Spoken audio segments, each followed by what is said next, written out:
کر رکھی تھی۔ سارا شہر جاگ اٹھا تھا۔ گلیوں میں، سڑکوں پر اور میدانوں میں ان جانوروں نے اس قدر دہشت پھیلا دی تھی کہ لوگ بدک کر گھروں میں بیٹھ گئے تھے، اور آگ نے جو دہشت پھیلائی تھی اس سے بعض لوگ گھروں سے بھاگنے کی تیاریاں کرنے لگے تھے۔ افراتفری اور بھگدڑ مچی ہوئی تھی۔ سلطان ایوبی کے جاسوس بھی وہاں موجود تھے۔ وہ عقل مند اور موقع شناس تھے۔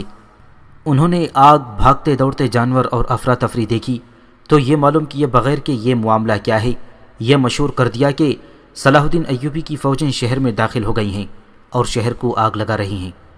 یہ افواہ مسلمانوں کے لیے حوصلہ افزا تھی۔ عیسائیوں اور یہودیوں کے ہوش اڑ گئے۔ یہ افواہ آگ کی طرح سارے شہر میں پھیل گئی۔ غیر مسلموں نے بھاگنا شروع کر دیا۔ صلیبی حکمران اور اعلیٰ حکام آگے کی جگہ پہنچے تو وہاں کوئی انسان نہیں تھا۔ انہوں نے بھی یہی سمجھا کہ مسلمانوں کی فوج قلعے میں کہیں نقب لگا کر اندر آ گئی ہے۔ انہوں نے فوج کو قلعے کے دفاع کے لیے جنگی ترتیب میں فوراً چلے جانے کا حکم دے دیا اور اسی فوج کے کچھ حصے کو قلعے کے باہر جانے کو کہا۔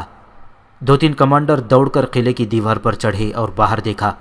باہر خاموشی تھی، کسی طرف سے حملہ نہیں ہوا تھا۔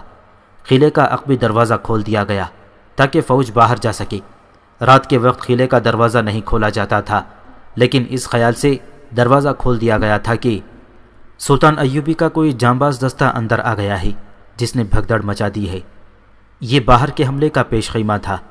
فوج آ رہی ہوگی۔ اس فوج کو شہر سے دور روکنے کے لیے صلیبیوں نے رات کو ہی فوج باہر بھیج دی تھی اور دروازہ کھولنے کا خطرہ مول لے لیا تھا۔ یہ فیصلہ دراصل گھبراہٹ میں کیا گیا تھا اور یہ ایک غلط فیصلہ تھا۔ بعض غیر مسلموں نے جو عقبی دروازے کے قریب تھے دیکھ لیا کہ وہ دروازہ کھل گیا ہے۔ وہ اندھا دھند دروازے کی طرف بھاگے۔ انہیں دیکھ کر دوسرے شہری بھی ان کے پیچھے گئے۔ وہاں سے فوج گزر رہی تھی۔ شہریوں کا سیلاب آ گیا جسے کوئی روک نہ سکا۔ آگ پھیلتی جا رہی تھی۔ گھوڑا گاڑیوں کے قریب ہی رسد کی بوریوں کے انبار تھے۔ بہت سا دیگر اقسام کا سامان بھی پڑا ہوا تھا۔ آگ پر قابو پانا ضروری تھا۔ شہری گھروں میں چھپ گئے تھے یا بھاگ رہے تھے۔ یہ کام فوج کر سکتی تھی۔ فوج کی کچھ نفری کو بلا لیا گیا اور اس کے ساتھ ہی کسی کو ان مسلمان قیدیوں کا خیال آ گیا جو بیگار کیمپ میں پڑے ہوئے تھے۔ فوراً حکم دیا گیا کہ قیدیوں کو اس اعلان کے ساتھ لے آؤ کہ وہ آگ پر قابو پا لیں تو انہیں صبح کے وقت رہا کر دیا جائے گا۔ قیدی باہر کے شور سے جاگ اٹھے تھے اور سنتری انہیں ڈنڈے مار مار کر سو جانے کو کہہ رہے تھے۔ اتنے میں حکم آ گیا کہ قیدیوں کو پانی لانے اور آگ پر پھینکنے کے لیے لے چلو۔ رہائی کا اعلان بھی کیا گیا۔ ان میں آفاق بھی تھا۔ اس کا جسم ٹھنڈا ہو کر اور زیادہ دکھنے لگا تھا۔ اس نے ایک قیدی سے کہا، صلیبیوں کی ساری سلطنت جل جائے، میں آگ بجھانے نہیں جاؤں گا۔ پاگل نہ بنو، ایک قیدی نے اسے کہا۔ ان لوگوں نے کہہ دیا ہے کہ آگ بجھاؤ اور کل رہا ہو جاؤ، لیکن یہ دھوکہ ہے۔ یہ کافر جھوٹ بولتے ہیں۔ تم ہمارے ساتھ چلو اور بھاگ نکلو۔ ہم نہیں بھاگ سکتے کیونکہ یہ لوگ ہمارے گھروں سے واقف ہیں۔ تم نکل جانا۔ جاؤں گا کہاں؟ قیدی نے اسے اپنے گھر کا راستہ بتا کر کہا، میں کوشش کروں گا کہ موقع محل دیکھ کر تمہیں اپنے گھر پہنچا دوں، لیکن وہاں زیادہ دن نہ رکنا کیونکہ صلیبی میرے سارے کنبے کو سزا دیں گے۔ قیدیوں کو صلیبی لے گئے اور انہیں تقسیم کر کے مختلف کنووں پر لے جایا گیا۔ فوجی پانی نکال رہے تھے۔ قیدیوں نے مشکیزیں اٹھانے شروع کر دیے۔ وہ دوڑ دوڑ کر جاتے اور آگ پر پانی پھینکتے تھے۔ 1-2 چکروں میں سنتری ان کے ساتھ رہے مگر یہ ممکن نہیں تھا۔ قیدی اور فوجی گڈمڈ ہو گئے۔ کسی کو کسی کا ہوش نہ رہا۔ صلیبی کمانڈر گھبراہٹ میں سب کو گالیاں دے رہے تھے۔ اتنے میں گھوڑوں کا ڈرا ہوا ریوڑ دوڑتا ہوا آیا۔ آگ بجھانے والے قیدی اور فوجی ان کی زد میں آ گئے۔ سب ادھر ادھر بھاگ اٹھے۔ بعض کچلے بھی گئے اور اس سے فائدہ اٹھاتے ہوئے آفاق کو وہ پرانا قیدی اپنے ساتھ لے گیا۔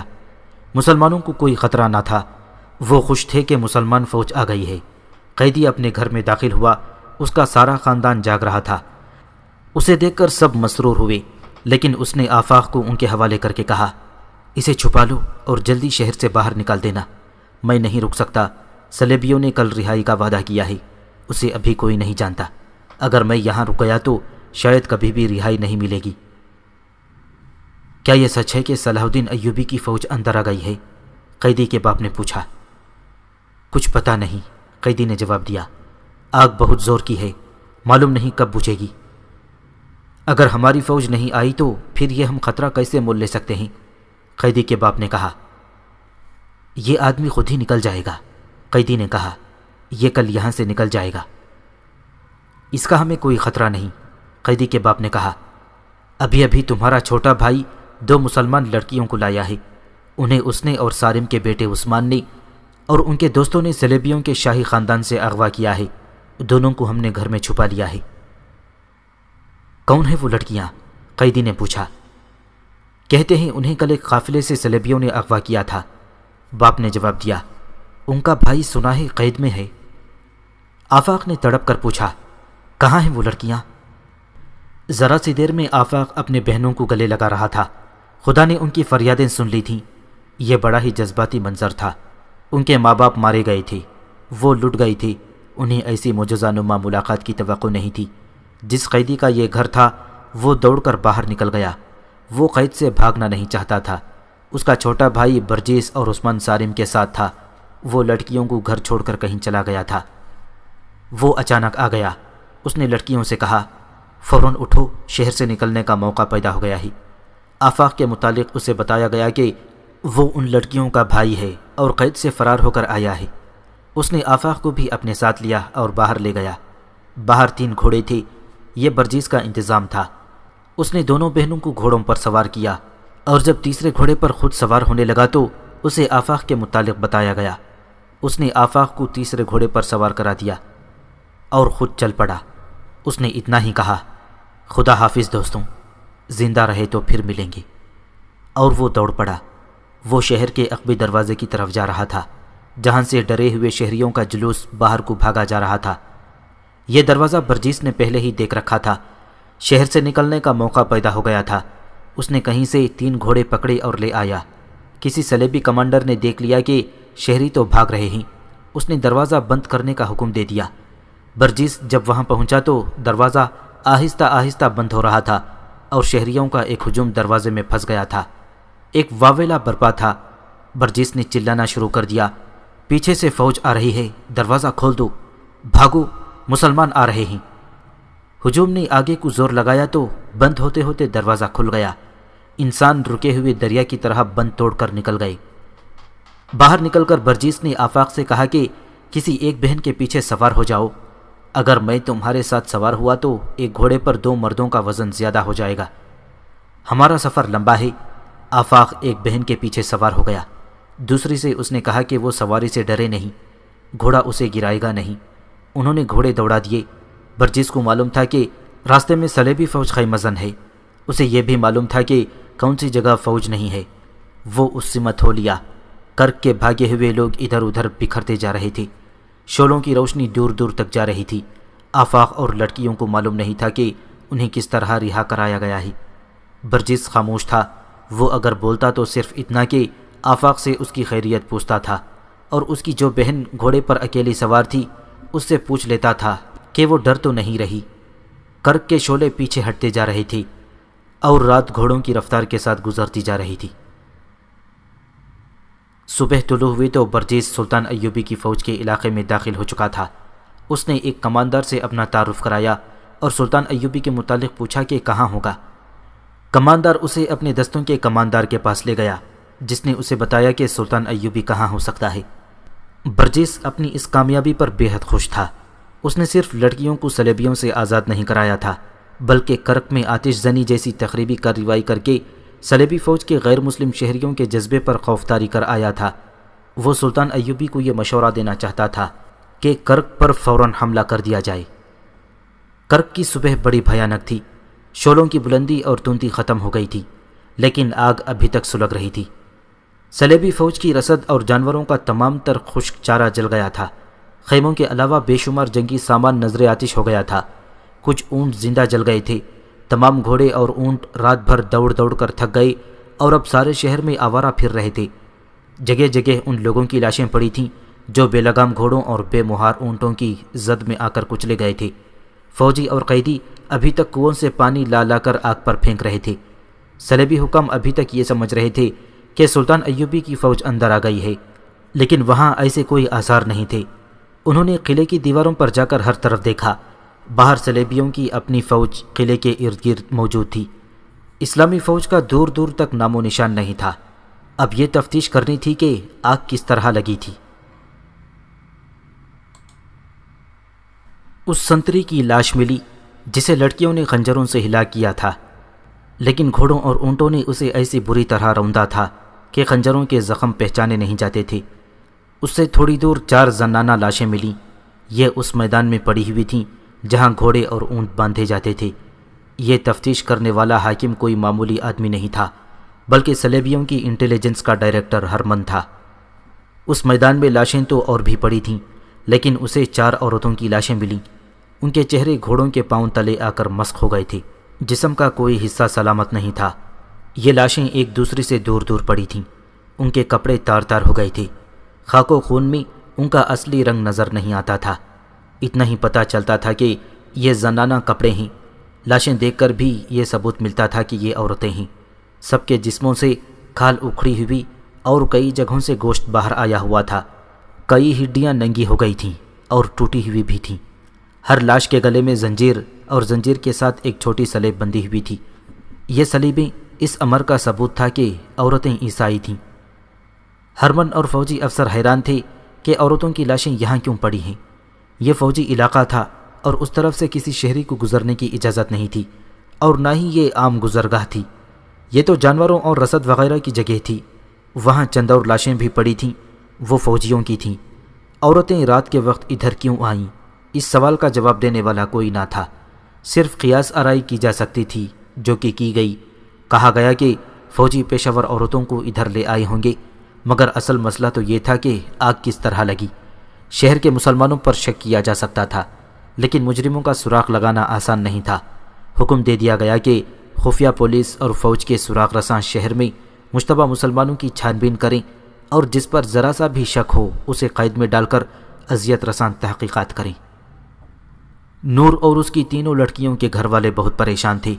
لڑکیاں واپس نہیں آئی تھیں۔ ڈر یہ تھا کہ پکڑی نہ گئی ہوں۔ انہوں نے اپنا فرض مکمل کامیابی سے ادا کیا تھا، لیکن وہ ابھی تک لاپتہ تھیں۔ عثمان سالم اور اس کے دوست ان تماشائیوں کے ہجوم میں جا کھڑے ہوئے جو آتش زدہ جگہ کھڑے تھے۔ وہاں انہیں پتہ چلا کہ 4 عورتوں کی لاشیں ملی ہیں۔ تھوڑی دیر بعد اعلان ہوا کہ 4 عورتوں کی لاشیں فلاں جگہ رکھ دی گئی ہیں۔ تمام شہری انہیں دیکھ کر پہچاننے کی کوشش کریں۔ تماشائیوں کا ہجوم ادھر چلا گیا۔ عثمان سالم اور اس کے دوستوں نے اکٹھی رکھی ہوئی 4 لاشوں کو دیکھا۔ ان کی سلیبیں ان کے سینوں پر رکھی گئی تھیں۔ کوئی بھی کسی لاش کو پہچان نہ سکا۔ پہچانے کے لیے وہاں کچھ تھا ہی نہیں۔ چہروں سے بھی کھال اتری ہوئی تھی۔ بعض کے چہرے اندر کو پچک گئے تھے۔ عثمان سالم کے آنسو نکل آئے۔ وہ تماشائیوں میں سے نکل گیا۔ اس کے دوست بھی اس سے جا ملے۔ ان سب کو معلوم تھا کہ یہ لاشیں کن کی ہیں۔ ان میں ایک عثمان سالم کی بہن نور کی لاش تھی۔ باقی 3 لاشیں اس کی سہیلیوں کی تھیں۔ چاروں رات کو اپنا فرض ادا کر کے شہید ہو گئی تھیں۔ ان کی شہادت کا عینی شاہد کوئی بھی نہیں تھا۔ لاشوں کی حالت جو کہانی بیان کرتی تھی وہ کچھ اس طرح ہو سکتی تھی کہ ان لڑکیوں نے سنتری کو ہلا کر کے آگ لگائی، بعد میں گھوڑوں کے رسے کاٹے اور انہی گھوڑوں کی بھگدڑ کی زد میں آ گئیں۔ معلوم نہیں کتنے سو گھوڑے اور اونٹ لاشوں کو رونتے رہے۔ 2 لڑکیوں کی عصمت بچانے کے لیے 4 لڑکیاں قربان ہو گئیں۔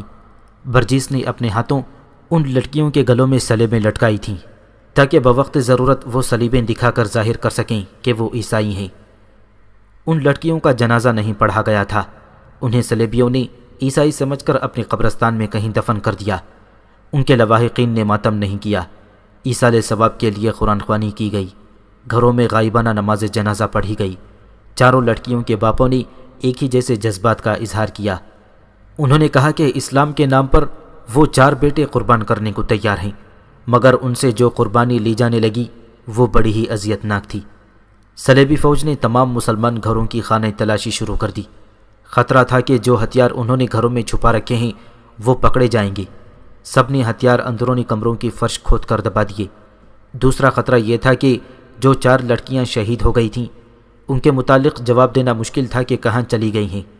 آگ لگنے کی رات کے دوسرے ہی دن امام کو جب لڑکیوں کی شہادت کی خبر سنائی گئی تو اس نے پہلی بات یہ کہی، تمہارے غیر مسلم پڑوسی اور مسلمان مخبر ضرور پوچھیں گے کہ لڑکیاں کہاں ہیں، تو کیا جواب دو گے؟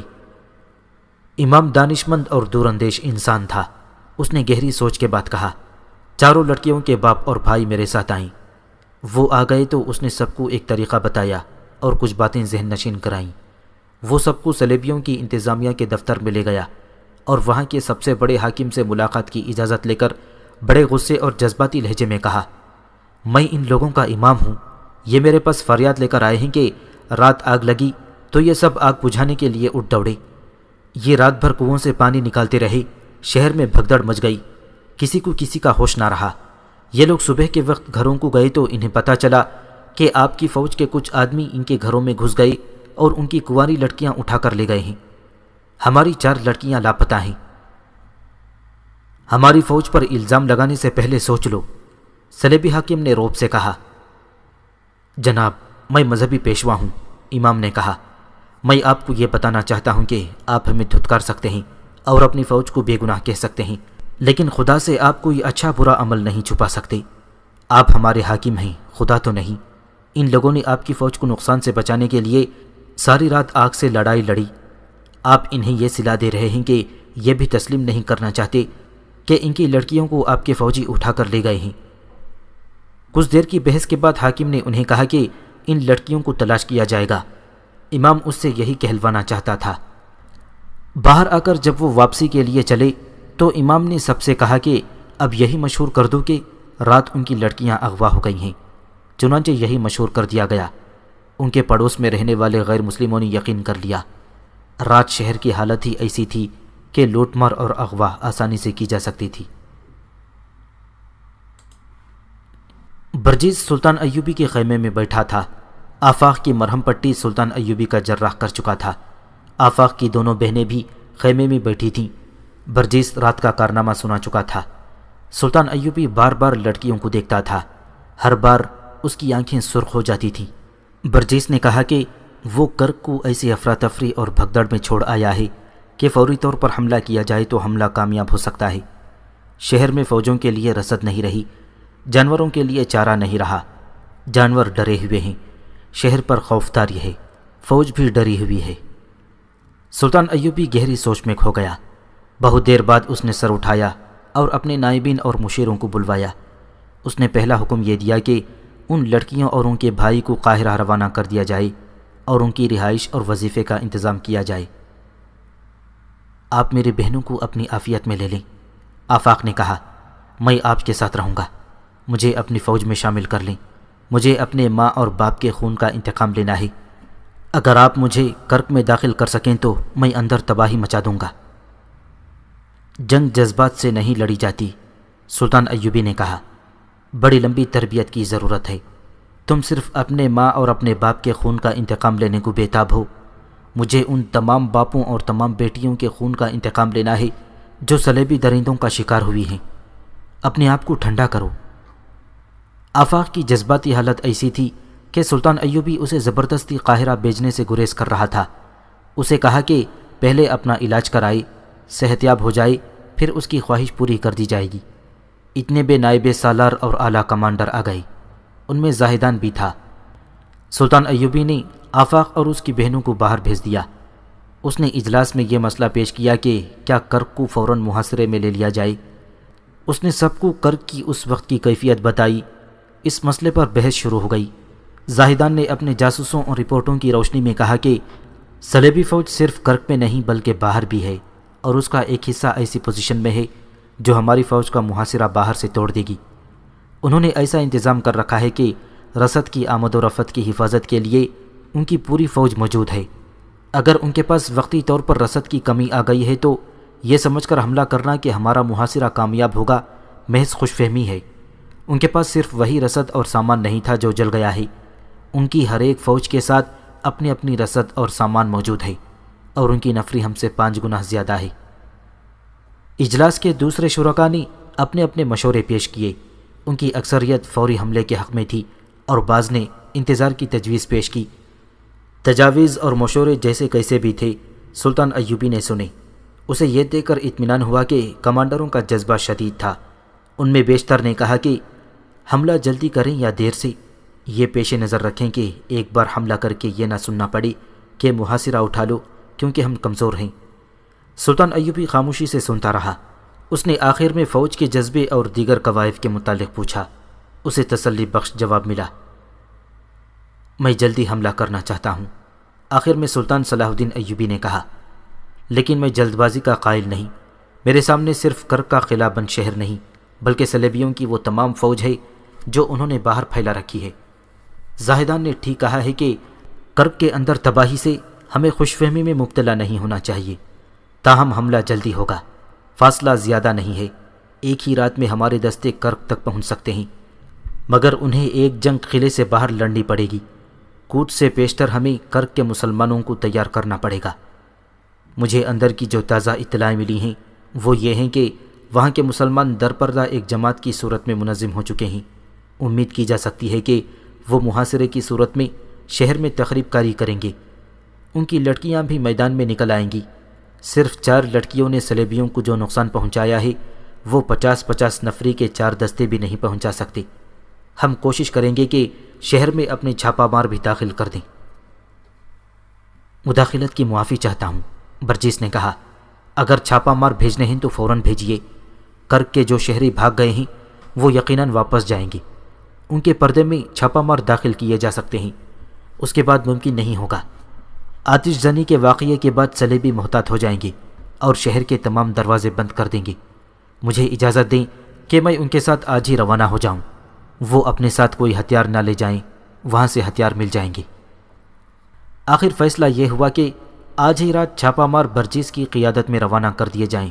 جہاں تک گھوڑے لے جا سکتے ہیں وہاں تک گھوڑوں پر جائیں، آگے پیدل جائیں، گھوڑے واپس لانے کے لیے کچھ آدمی ساتھ بھی بھیج دیے جائیں۔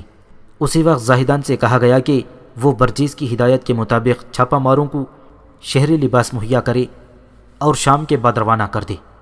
سلطان ایوبی نے اپنے فوجی کمانڈروں کو جنگی نوعیت کی ہدایات دیں اور خاص طور پر کہا، یہ یاد رکھنا کہ جس فوج سے ہم حملہ کرا رہے ہیں یہ وہ فوج نہیں جس نے شوبک فتح کیا تھا، یہ فوج مصر سے آئی ہے جس میں دشمن نے بے اطمینانی پھیلائی تھی۔ اس فوج کو محاصرے میں لڑنے کا تجربہ نہیں، کمانداروں کو چوکنا رہنا پڑے گا۔ مجھے شک ہے کہ اس فوج میں تقریبی ذہن کے سپاہی بھی ہیں۔ میں نے جو دستے اپنے ہاتھوں میں رکھے ہیں وہ ترک اور شامی ہیں، اور نور الدین زنگی کی بھیجی ہوئی کمک کو بھی اپنے پاس محفوظ میں رکھوں گا۔ حالات تمہارے خلاف ہو گئے تو گھبرا کر پیچھے نہ ہٹنا، میں تمہارے پیچھے موجود رہوں گا۔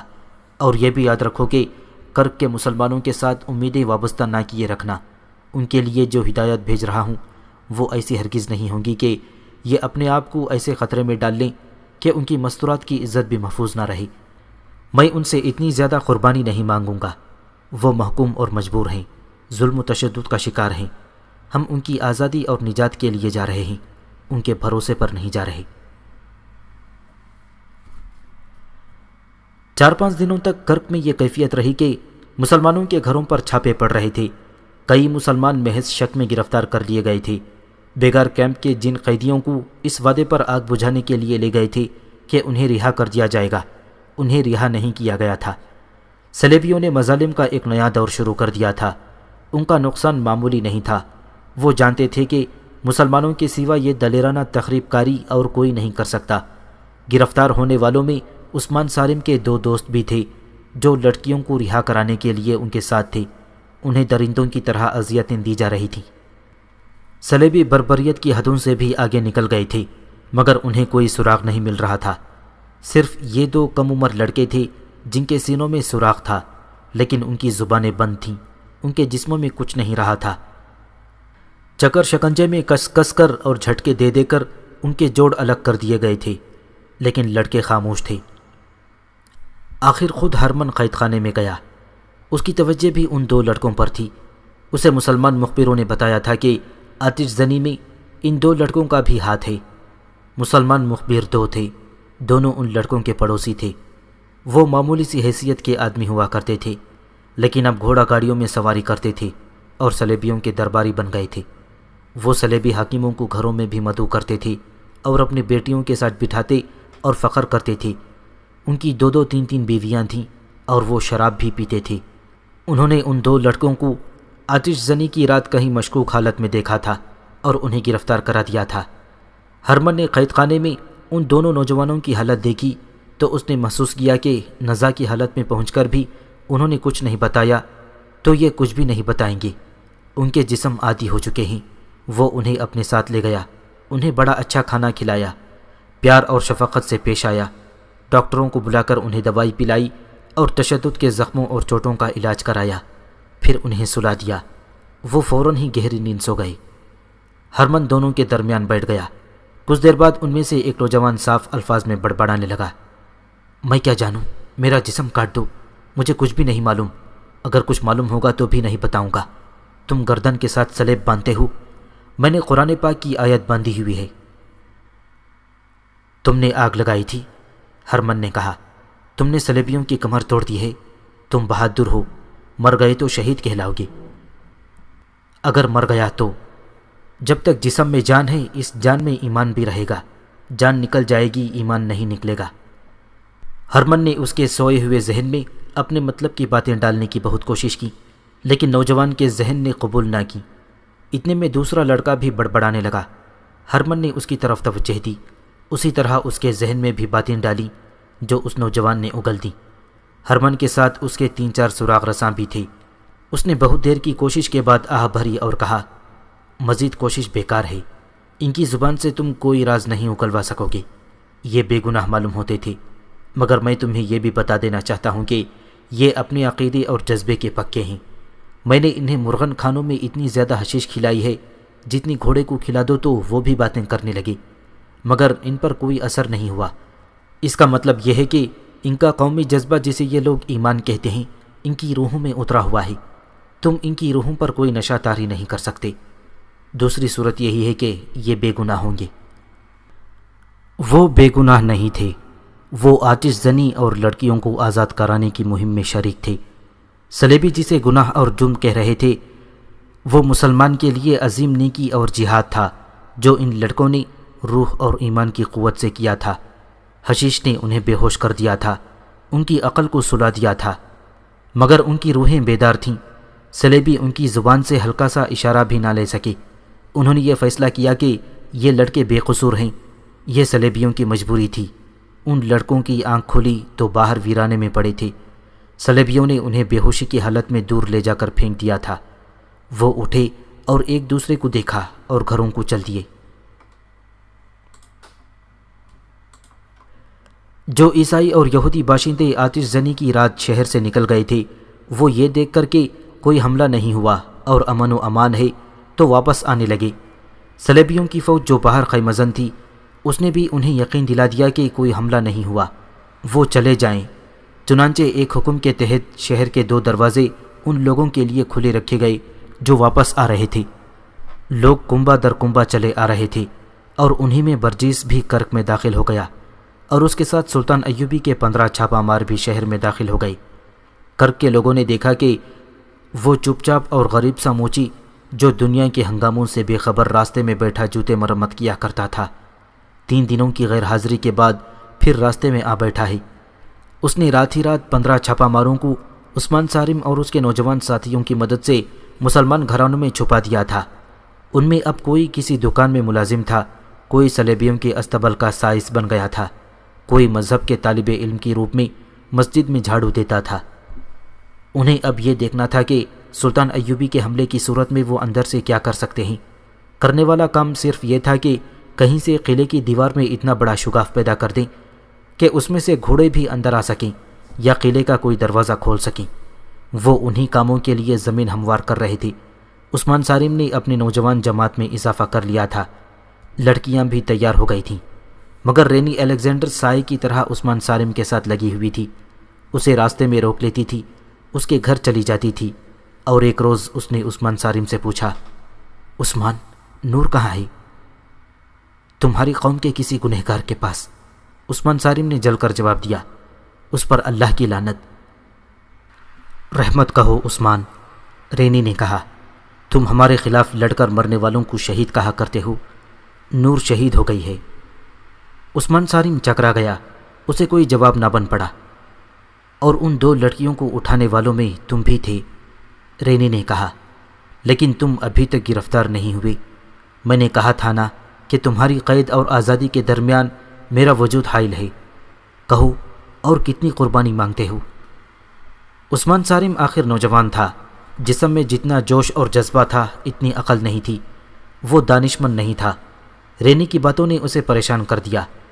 اس نے جھنجھلا کر پوچھا، رینی تم چاہتی کیا ہو؟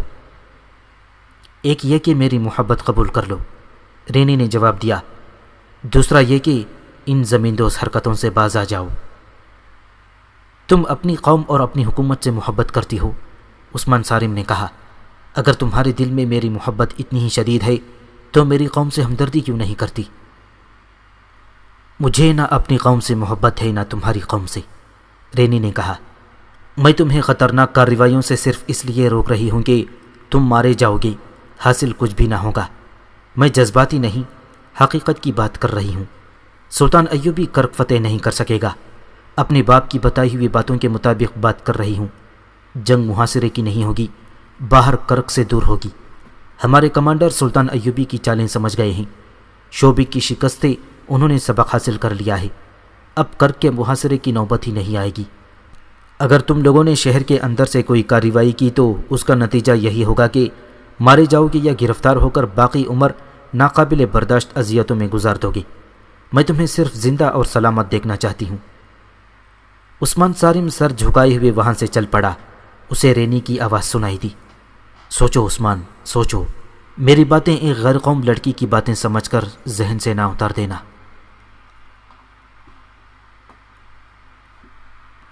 میں آپ سب کو ایک بار پھر بتا دیتا ہوں کہ یہ کرک ہے، شوبک نہیں۔ سلطان ایوبی نے اپنے کمانڈروں کو آخری ہدایت دیتے ہوئے کہا، صلیبی چوکنے اور بیدار ہیں۔ میری جاسوسی مجھے بتا رہی ہے کہ ہمیں ایک جنگ کرک سے باہر لڑنی پڑے گی۔ شہر کے اندر سے مسلمانوں نے کوئی زمیندوز کارروائی کی تو شاید وہ ہمارے کام نہیں آ سکے گی۔ اس کا نتیجہ یہ بھی ہو سکتا ہے کہ وہ بیچارے مارے بھی جائیں۔ میں انہیں اتنے بڑے امتحان میں نہیں ڈالنا چاہتا۔ انہیں بچانے کی ایک ہی صورت یہ ہے کہ حملہ تیز اور بہت سخت کرو۔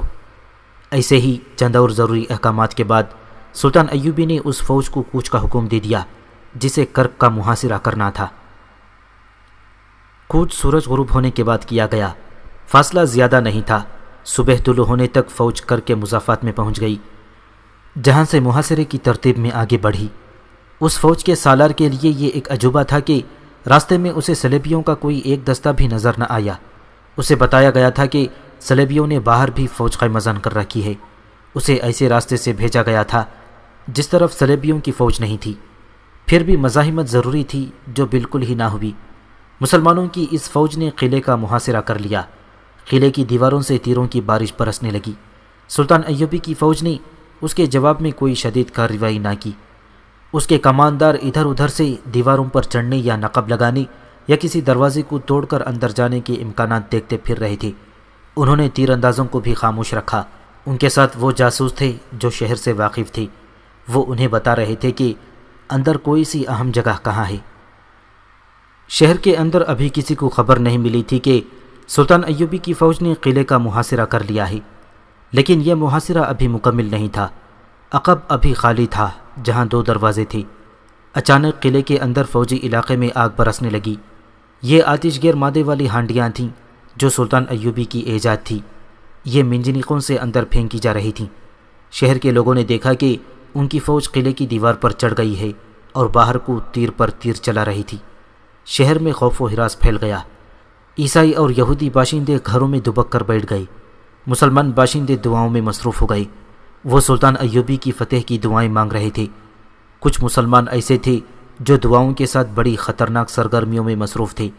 یہ وہاں کے نوجوان تھے جن میں لڑکیاں بھی تھیں، اور ان میں سلطان ایوبی کے 15 چھاپہ مار بھی تھے۔ شہر کی افراتفری سے فائدہ اٹھاتے ہوئے وہ کہیں اکٹھے ہو گئے ہیں اور قلعے کے بڑے دروازے کو اندر سے کھولنے یا توڑنے کے لیے تیار ہو گئے ہیں۔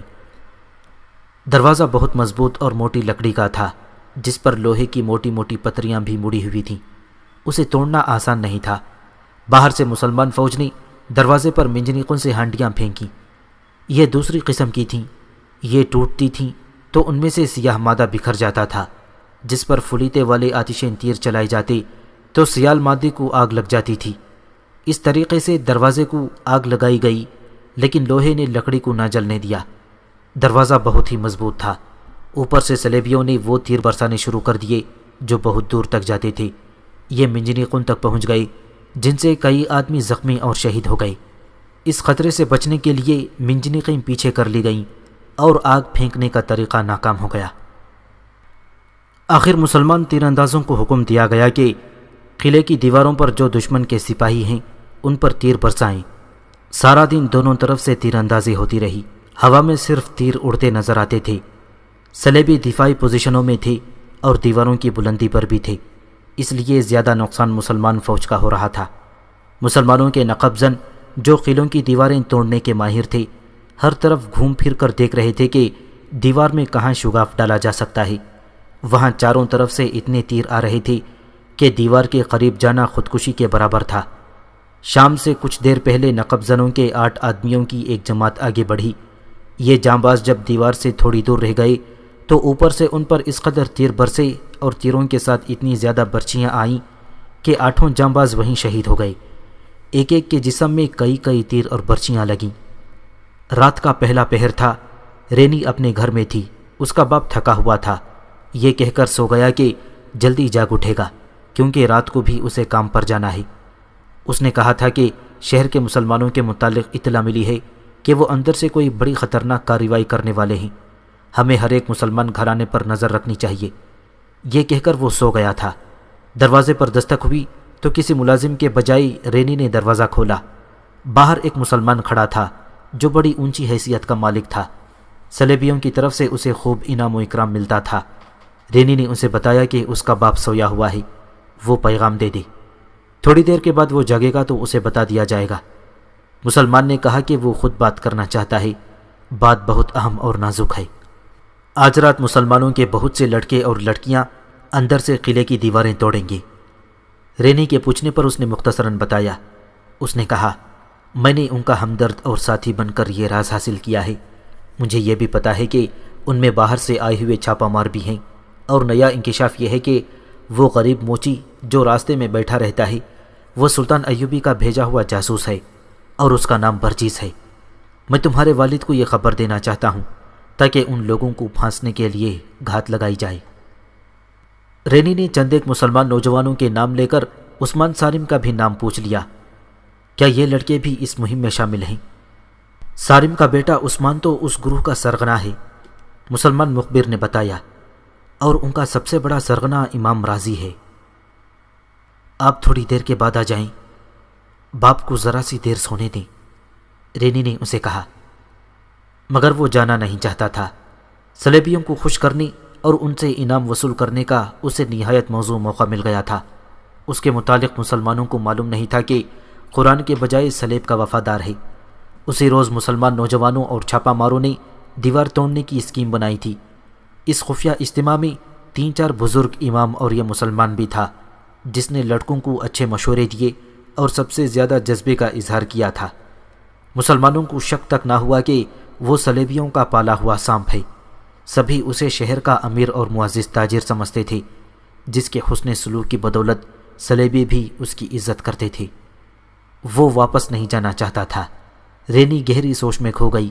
اس نے اسے اندر بٹھانے کے بجائے یہ کہا کہ وہ اسے پوری بات سنائے، اور یہ بھی کہا کہ آؤ ذرا باہر ٹہل لیتے ہیں، اتنی دیر میں باپ جاگ اٹھے گا۔ وہ تو صلیبیوں کا غلام تھا، اتنے بڑے افسر کی بیٹی کے ساتھ خرامان چل پڑا۔ چلتے چلتے وہ کنویں تک پہنچ گئے۔ یہ کنواں شہریوں کے لیے کھودا گیا تھا، بہت ہی دور سے پانی نکلا تھا۔ رینی کنویں کے منہ پر رک گئی۔ مسلمان مخبر اسے بات سنا رہا تھا، وہ بھی کنویں کے قریب کھڑا تھا۔ رینی نے اس کے سینے پر ہاتھ رکھے اور پوری طاقت سے دھکا دیا۔ مسلمان پیچھے کو گرا اور سیدھا کنویں میں گیا۔ اس کی چیخ سنائی دی اور سیدھا کنویں میں گیا۔ اس کی چیخ سنائی دی جو دھڑام کی آواز میں ختم ہو گئی۔ رینی اس مسرت کے ساتھ گھر آ گئی کہ اس نے ایک ایسا راز کنویں میں ڈبو دیا ہے جو عثمان سالم کی یقینی موت کا باعث بن سکتا تھا۔ وہاں سے وہ ڈرتی ہوئی عثمان سالم کے گھر گئی۔ اس کی ماں کے پاس بیٹھی نور کی باتیں کرتی رہی۔ اس نے عثمان کے متعلق پوچھا تو اس کی ماں نے بتایا کہ وہ شام کے بعد ہی گھر سے نکل گیا تھا۔ رینی کو خیال آ گیا کہ وہ دیوار توڑنے کی مہم پر چلا گیا ہوگا۔ وہ اسے روکنا چاہتی تھی۔ اسے ڈر یہ تھا کہ ان کے اجتماع میں کوئی اور مخبر بھی ہوگا، کہیں ایسا نہ ہو کہ کسی اور نے فوج کو اطلاع دے دی ہو۔ وہ باہر نکل گئی اور اس طرف چل پڑی جس طرف ان لوگوں نے دیوار توڑنے کا منصوبہ بنایا تھا۔ اس مسلمان نے جسے اس نے کنویں میں پھینک دیا تھا بتا دیا تھا کہ چھاپا مار دیوار کے اوپر جا کر صلیبی تیر اندازوں کو ایسے طریقے سے ختم کریں گے کہ کسی کو پتہ نہ چل سکے۔ نوجوان لڑکے اور لڑکیاں نیچے سے دیوار کھودیں گی۔ دیوار مٹی کی تھی، اس کی چوڑائی اتنی زیادہ تھی کہ اس کے اوپر 2 گھوڑے پہلو با پہلو آسانی سے دوڑ سکتے تھے۔ مٹی کی وجہ سے اس کی کھدائی مشکل نہیں، دقت طلب تھی۔ اس پارٹی نے بوقت ضرورت لڑائی کا انتظام بھی کر رکھا تھا۔ ان کے پاس خنجر اور برچیاں بھی تھیں۔ یہ ایک غیر معمولی طور پر دلیرانہ مہم تھی جس کی ناکامی کے امکانات زیادہ تھے۔ انہوں نے جگہ ایسی منتخب کی تھی جہاں پکڑے جانے کا امکان ذرا کم تھا۔ یہ گروہ مقررہ جگہ کی طرف روانہ ہو گیا۔ رینی اس طرف دوڑی جا رہی تھی۔ وہ عثمان صارم کو روکنا چاہتی تھی۔ اسے شاید علم ہو گیا تھا کہ یہ لوگ پکڑے جائیں گے اور عثمان صارم مارا جائے گا۔ ان جانبازوں کا جانے کا طریقہ اور راستہ کچھ اور تھا۔ رینی پہلے وہاں پہنچ گئی جہاں سے دیوار توڑنی تھی۔ وہاں ابھی کوئی نہیں پہنچا تھا۔ اس نے اندھیرے میں ادھر ادھر دیکھا۔ اچانک پیچھے سے اسے کسی نے پکڑ لیا اور گھسیٹ کر پرے لے گیا۔ یہ ایک فوجی تھا۔ پرے لے جا کر فوجی نے اس سے پوچھا کہ وہ کون ہے۔ اس نے باپ کا نام لیا۔ اسے کہا گیا کہ وہ وہاں سے چلی جائے، مگر وہ وہاں سے نہیں ہٹنا چاہتی تھی۔ وہاں دراصل فوج کا ایک پورا دستہ چھپا ہوا تھا۔ اس کے کمانڈر نے رینی کو بتایا کہ مسلمانوں کا ایک گروہ یہاں نقب لگانے آ رہا ہے اور اسے پکڑنے کے لیے گھات لگائی گئی ہے۔ یہ اطلاع ایک اور مسلمان مخبر نے فوج کو دی تھی۔ رینی انہیں یہ نہیں کہہ سکتی تھی کہ وہ گھات سے اٹھ جائیں۔ وہ تو صرف عثمان صارم کو بچانا چاہتی تھی۔ اس مسلمان نوجوان کی محبت نے اس کی عقل پر پردہ ڈال دیا تھا۔ اتنے میں ایک فوجی نے کہا، اطلاع غلط نہیں تھی، وہ آ رہے ہیں۔ رینی تڑپ اٹھی۔ اس نے چلا کر کہا، عثمان واپس چلے جاؤ۔ دستے کے کمانڈر نے اس کے منہ پر ہاتھ رکھ دیا اور کہا، یہ بدبخت جاسوس معلوم ہوتی ہے، اسے گرفتار کر لو۔ لیکن گرفتاری کی انہیں مہلت نہ ملی کیونکہ کچھ دور سے شور شرابہ سنائی دینے لگا تھا۔ جانبازوں کی یہ پارٹی سیدھی گھات میں آ گئی تھی۔ صلیبیوں کے دستے کی تعداد زیادہ تھی۔ پیشتر اس کے جانباز سنبھلتے وہ گھیرے میں آ چکے تھے۔ مشعلیں جل اٹھیں جن کی روشنی میں جانباز صاف نظر آنے لگے تھے۔ ان کے پاس کھدائی کا سامان تھا، برچیاں اور خنجر تھے۔ بھاگ نکلنے کی کوئی صورت نہیں تھی۔ ان میں 11 لڑکیاں تھیں۔ صلیبی کمانڈر نے بآواز بلند کہا، لڑکیوں کو زندہ پکڑو۔ چھاپا ماروں میں سے کسی نے کہا، مجاہدوں بھاگنا نہیں، ایک ایک لڑکی کو ساتھ رکھو۔ اور جو ماری کا لڑا گیا وہ بڑا ہی خون ریز تھا۔ چھاپا مار تو تربیت یافتہ لڑاکے تھے، خوب لڑے، لیکن لڑکوں اور لڑکیوں نے صلیبیوں کو حیران کر دیا۔ لڑکیاں ڈرنے کے بجائے نوجوانوں کو للکار رہی تھیں۔ انہیں زندہ پکڑنے کی کوشش میں متعدد صلیبی ان کے خنجروں کا شکار ہو گئے، مگر صلیبی تعداد میں زیادہ تھے۔ چونکہ یہ معرکہ قلعے میں لڑا جا رہا تھا، اس لیے صلیبی فوج کے 2 دستے آ گئے۔ اس معرکے میں ایک نسوانی آواز بار بار سنائی دیتی تھی، عثمان نکل جاؤ، عثمان تم نکل جاؤ۔ یہ رینی کی آواز تھی۔ اس وقت تک عثمان لڑ رہا تھا۔ اس کے سامنے ایک صلیبی آیا۔ عثمان کے پاس خنجر تھا اور صلیبی کے پاس تلوار۔ اچانک اس صلیبی کی پیٹھ میں ایک خنجر داخل ہو گیا۔ یہ رینی کا خنجر تھا۔ ایک اور صلیبی نے اسے للکارا۔ اس نے مرے ہوئے صلیبی کی تلوار اٹھا لی اور مقابلے پر اتر آئی۔ عثمان صارم اس کی مدد کے لیے آگے بڑھا، لیکن کسی صلیبی کی تلوار نے اسے شہید کر دیا۔ کچھ دیر بعد جانبازوں میں صرف 2 لڑکیاں زندہ رہیں۔ وہ اکٹھی تھیں اور بہت سے صلیبیوں کے گھیرے میں آ گئیں۔ گھیرا تنگ ہو رہا تھا۔ انہیں کہا گیا کہ وہ خنجر پھینک دیں۔ دونوں نے ایک دوسرے کی طرف دیکھا۔ دونوں نے بیک وقت اپنا اپنا خنجر اپنے اپنے دل میں رکھا اور دوسرے لمحے انہوں نے خنجر اپنے دلوں میں اتار دیے۔ رینی کو زخمی کر کے پکڑ لیا گیا تھا۔ اس نے بعد میں پاگل پن کی کیفیت میں بیان دیا کہ وہ اس اسکیم کو ناکام کر کے عثمان صارم کو بچانا چاہتی تھی۔